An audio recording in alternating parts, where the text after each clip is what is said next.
Allez, aujourd'hui, on s'occupe du Shoei X0. C'est Shoei, Shoei, je sais pas, on choisit l'un des trois, on va dire Shoei. Le X0 ici dans sa déclinaison équation, le X0 de base a un motif uni, mat et ou brillant, une peinture complètement unie. Et la version équation se distingue par ce motif en bande qu'on peut trouver en trois variations de couleurs. Et ici c'est la variation bleu clair, bleu foncé et noir. Je suis daltonien mais j'arrive quand même à avoir ça. Et ce Shoei X0, son gros avantage en plus d'être très beau, c'est qu'il est très léger, il pèse 1100 grammes seulement et on le sent tout de suite. Dès qu'on le sort de la boîte, on a l'impression d'être soit très costaud parce qu'on le porte facilement, soit que le casque est hyper léger. C'est plutôt la deuxième option. En plus d'être très beau, il est assez pratique parce qu'il a un écran intégré.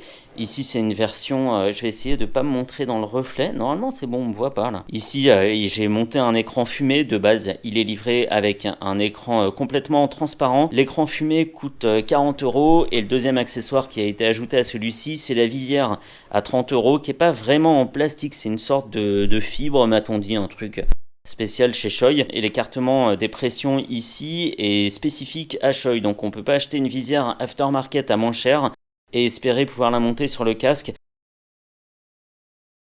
Très bien en termes de confort aussi, c'est un vrai petit chausson. Une fois qu'on a passé l'entrée du casque qui est un peu étroite, on est vraiment très à l'aise.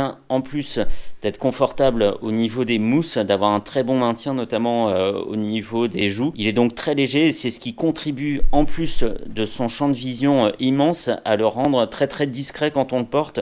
Une fois qu'il est sur la tête, on n'a pas l'impression de porter un casque et en plus du coup il génère pas de fatigue. Par contre, il a quand même quelques points faibles. Je ne vais pas parler de la boucle double D parce que ça c'est une histoire d'affinité. Moi je préfère les boucles micrométriques et là c'est une double D, un peu comme les pros. On va surtout parler du confort de ce casque, autre que le confort ressenti quand on le porte.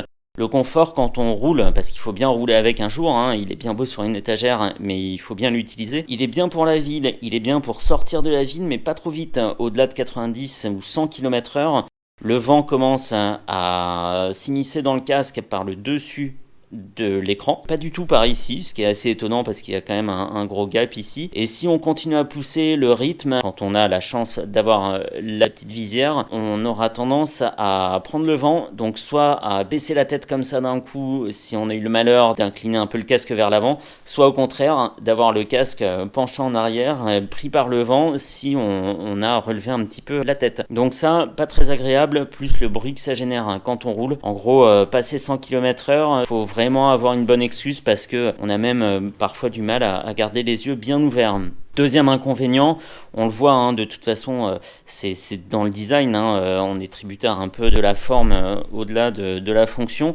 C'est l'absence de filet anti-remous. Je ne me souviens jamais du nom ici. En gros, on n'a pas de filet. De toute façon, ça ne servira à rien puisque la distance entre le menton et l'hypothétique filet serait trop grande pour qu'il soit efficace. Dernier point faible, on s'en doute puisque c'est un produit assez haut de gamme. En version de base, le X0 coûte 420 €, ce qui est vraiment un petit budget. Et en version équation comme ça, il est à 480 €. Plus accessoires, plus visière, etc. On dépasse allègrement les 500 €. C'est très bien fini. On ne peut pas discuter sur la qualité du produit, mais avec quand même certains défauts qui ne le rendent pas utilisable sur tous les trajets non plus. En ville, parfait.